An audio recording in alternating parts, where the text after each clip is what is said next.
খুব shortcut recipe, কিন্তু খেতে অনেক মজা। যাদের খাবারের রুচি লাগে না বা ভালো লাগে না খেতে, তারা এই খাবারগুলো বাসায় ট্রাই করতে পারেন। এখানে কাঁকরোল আর পটল ভাজা হবে। এটা গরম ভাতের সাথে খেতে অনেক মজা লাগে। একদম সহজ রেসিপি। কাঁকরোল আর পটল এরকম করে ফাল করে কেটে নিয়ে তার সাথে হলুদ, লবণ, মরিচ মেখে নিলেই হয়ে গেল। তারপরে সরিষার তেল দিয়ে সুন্দর করে একদম মচমচা করে ফ্রাই করে নিলে হয়ে গেল। কাঁকরোলগুলোকে এরকম করে ফালি করে কাটতে হবে।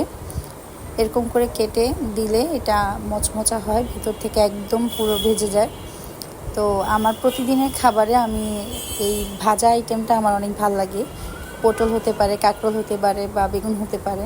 এরকম একদম মচমচা করে কাঁকরোলটাকে আমি ভেজে নিলাম। দেখুন আমার কাঁকরোল ভাজাটা হয়ে গেল। দেখতে অনেক লোভনীয় লাগছে। আপনারাও বাসায় ট্রাই করে দেখবেন।